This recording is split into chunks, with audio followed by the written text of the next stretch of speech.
Kangaroos का पलटकर वार, दूसरा टेस्ट मैच सूरमाओं को एडलीड में हार। बाय द वे आज संडे और भारत के लिए एक और संडे काफी दर्दनाक रहा है बिकॉज 3-3 मिली हैं हार। अस्सलाम वालेकुम गाइस, आइज़ोन स्पोर्ट्स में खुश आमदीद। बॉर्डर गवास्कर सीरीज दूसरा टेस्ट मैच टीम इंडिया को हार तक तो ठीक है, बट यार कोई ज्यादा शर्मनाक ही नहीं होगी बिकॉज यार इस सीरीज का आगाज अगर देखा जाए तो आउटस्टैंडिंग रहा है टीम इंडिया के लिए। जिस तरह से उन्होंने पहले टेस्ट मैच में ऑस्ट्रेलियंस को उनके घर में आउट क्लास किया तो आपका कॉन्फिडेंस लेवल जो है वो कहीं बढ़ता है।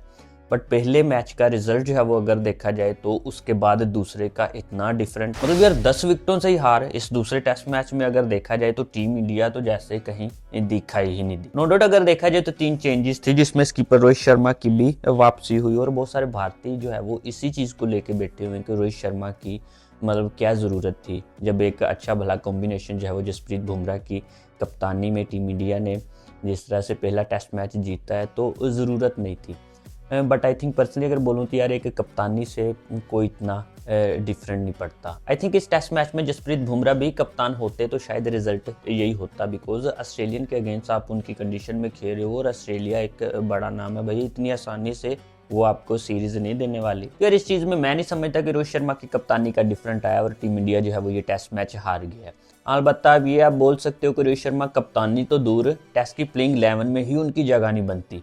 और मैं ये कोई अब नहीं बोल रहा, मैं पिछले काफ़ी अरसे से ये बोल रहा हूँ। टेस्ट मैचेस में आप रोहित शर्मा का रिकॉर्ड निकाल के देख लो, स्टैट्स सुन के देख लो, अभी भी आई थिंक 13-14 इनिंग्स में उनकी कोई एक हाफ सेंचुरी भी नहीं है। तो ये चीज़ तो मैं पिछले काफ़ी अरसे से बोल रहा हूँ कि रोहित शर्मा को टेस्ट में आपने जो है वो ऐसे ही जानबूझ के एक रिवार्ड के तौर पर ओडीआई में जिस तरह से टीम इंडिया जो है वो वर्ल्ड कप में भिड़ी, अनफॉर्चुनेटली फाइनल में हार हुई और रिसेंटली T20 वर्ल्ड कप जो है वो जीतता है रोहित शर्मा की कप्तानी में, तो ये सब उसके रिवार्ड में जो है वो उन्हें टेस्ट में भी जानबूझ के घसीटा जा रहा है। अदरवाइज यार टेस्ट में रोहित शर्मा के स्टैट्स जो है वो इस चीज की इजाजत ही नहीं देते, खासतौर पे सीना में कि वो प्लेइंग 11 का हिस्सा हो। तो फिलहाल तो अब ये टीम इंडिया की मजबूरी है क्योंकि इस सीरीज में रोहित शर्मा बाकी के मैचेस भी खेलेंगे ही अगर वो इंजर्ड नहीं हो जाते। और रोहित शर्मा भी आई थिंक इसी इंतजार में कि किसी तरह से टीम इंडिया जो है वो एक दफा फिर से WTC के फाइनल के लिए क्वालिफाई कर ले और मैं वो किसी तरह से खेल जाऊं, जो कि आई थिंक मुझे नहीं लगता कि होने वाला है। सो लिहाजा बाकी के टेस्ट मैचेस में रोहित शर्मा को खिलाना तो आपकी मजबूरी है।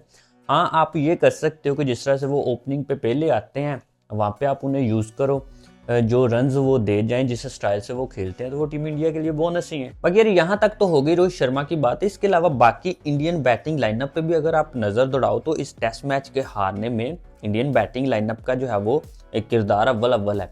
और इससे पहला टेस्ट मैच जिस तरह से टीम इंडिया ने जीता है उसमें भी अगर देखा जाए तो सिर्फ एक बंदा जो है वो आपको फ्रंट से लीड करता हुआ जो है वो दिखाई देगा, ठीक है। उसके गिर्द जो है वो बाकी घूमे और टीम इंडिया जो है वो इतना बड़ा टारगेट पहले टेस्ट मैच में ऑस्ट्रेलिया को देने में कामयाब रही है और वो नाम है यशस्वी जायसवाल। और पिछले कोई 1.5 ईयर से अगर आप टेस्ट में देखो जितनी कामयाबियां टीम इंडिया को मिली हैं उसमें किरदार जो है वो जायसवाल का है और उसकी बैटिंग के गिर्द ही जो है वो इंडियन बैटिंग लाइनअप घूम रही है। ये आप चेक कर सकते हो। ये वही हिसाब है जिस तरह से एक वक्त में विराट कोहली के गिर्द जो है वो टीम इंडिया की बैटिंग लाइनअप घूमती थी। तो आई थिंक यार जायसवाल ने इतनी छोटी उम्र में जिस तरह से अपना नाम जो है वो बना लिया वो तो टीम इंडिया के लिए एक प्लस पॉइंट है। बाकी उसके अलावा अगर देखा जाए टीम इंडियन की बैटिंग लाइनअप को टेस्ट में खास तौर पर तो वो एक सोचने वाली बात है। उनमें फिर विराट कोहली का भी नाम आ जाता है। लास्ट टेस्ट मैच में उनका एक 100 निकाल दो तो हिसाब उनका भी रोहित शर्मा जैसा ही है। लास्ट कोई 12-13 इनिंग्स में उनकी भी कोई खातर का कारकर्दगी नहीं है। और फिर से एक दफ़ा घुमा के जो है वो KL राहुल को डाला। यार ये बंदा तो मुझे ना इंडिया में स्पेशली जो है वो पनौती जो लगता है वो ये बंदा है।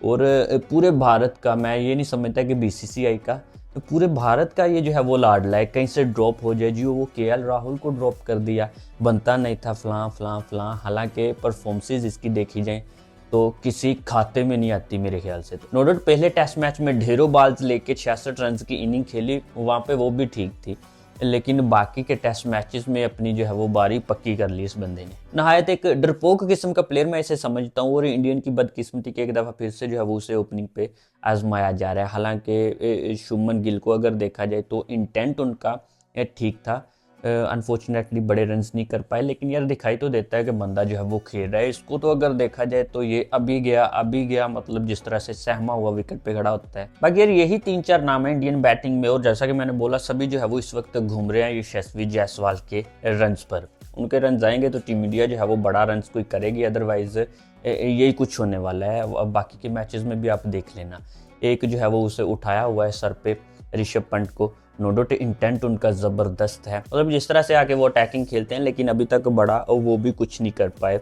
ये कोई 25-30 आई थिंक ये कोई इतना मैटर नहीं करता, वो भी टेस्ट में। तो खासतौर पे इंडियन बैटिंग जो है वो पूरी की पूरी इस दूसरे टेस्ट मैच में फ्लॉप रही है, और मेरे ख्याल से यही रीज़न है टीम इंडिया का ये बुरी तरह से टेस्ट मैच हारने की। और बॉलिंग में भी अगर बात करूं तो जिस तरह से मैंने बोला कि इस वक्त बैटिंग लाइनअप जो है वो जायसवाल के गिर्द घूम रही है, बॉलिंग तो इनकी फिर जसप्रीत बुमराह के गिर्द, वो तो सभी को पता ही है।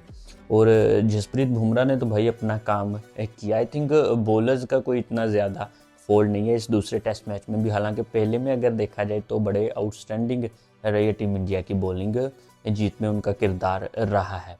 बट इस दूसरे में भी जसप्रीत बुमराह और बाकी बॉलर्स ने तो अपना काम किया, और कुछ को क्रिटिसाइज किया जा रहा है जिसमें वो एक नया लड़का राना है, उसके अलावा मोहम्मद सिराज है। तो भाई आपके पास ऑप्शन ही और क्या है, इनको आप निकालोगे, एक शामी बाहर बैठा हुआ है उसको डालोगे, वो उसको नेक्स्ट मैचेस में वो पिटेगा, फिर से आप घूम घुमा के जो है वो सिराज पे और उसी पे चले जाओगे। बॉलिंग फास्ट में आपकी जो है वो यही कुछ है, तो वो उसका कोई इतना मैटर नहीं है। बुमराह है वो अपना काम कर रहा है। बाकी हाँ ये ज़रूर है कि इस मैच में आपके ऑफिशियल अब्बू जो है वो ट्रेविस हेड वो आपके काबू नहीं आए, और अकेला ही जो है वो मैच आपके हाथों से निकाल के ले गया। आई थिंक इसमें अगर हेड की इतनी बड़ी इनिंग ना होती तो मैच शायद थोड़ा लंबा चला जाता, नेक्स्ट इनिंग में भी हो सकती थी, बाकी किसी ऑस्ट्रेलियन की भी हो सकती थी, क्योंकि इंडियन ने तो अपना जो है वो बैटिंग में जो करतूत की है, पहली इनिंग में 180 पे ऑल आउट और दूसरी में 175 पे, तो एक शर्मनाक हारी आप इसे कह सकते हो। और इसमें खासतौर पे ऑस्ट्रेलियन कंडीशन में ऑस्ट्रेलियन पेसर्स को आप अंडर एस्टिमेट नहीं कर सकते। लास्ट टेस्ट मैच में आपने नो डाउट कारकर्दगी आपकी अच्छी रही, टेस्ट मैच आपने अपने नाम किया, बट आपने जो है वो उंगली की मिचेल स्टार्क को, और इस टेस्ट मैच में उसने पहली ही इनिंग में बता दिया कि भाई ये स्टार्क है, और इस तरह से तेज़ बॉल जो है वो करवाई जाती है। तब तो मुझे सुनाई ही नहीं दिया था।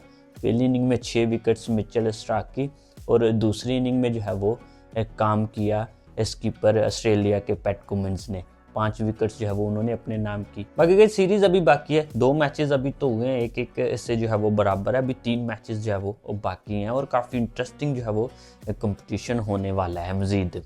इसके अलावा अगर बात करूं तो संडे जो है वो काफ़ी दर्दनाक रहा है भारत के लिए। रिसेंटली अगर देखा जाए तो संडे एक के नाम से जिन्हें चिढ़ाया जाता है, इनके एक बैठे हुए इरफान पठान, आई थिंक उन्हें समझ आ गया होगा, और बाकी भारतीयों को भी।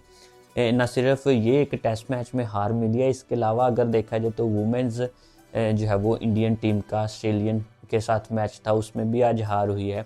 इसके अलावा अगर देखा जाए तो अंडर 19 एशिया कप का फाइनल था, टीम इंडिया को 2020 के बाद एक दफ़ा फिर से बांग्लादेश के हाथों आज हार हुई इस फाइनल में भी। यार मतलब जब एक ही दिन में 3-3 हारें, घर के जो है वो मर्द भी हार रहे हैं, औरतें भी और बच्चे भी, तो जाहिर सी बात है दर्दनाक ही रहेगा ना। इस वीडियो में यहाँ तक कि नेक्स्ट वीडियो में आऊँगा नए टॉपिक के साथ। दुआओं में याद रखिएगा। अल्लाह हाफिज़।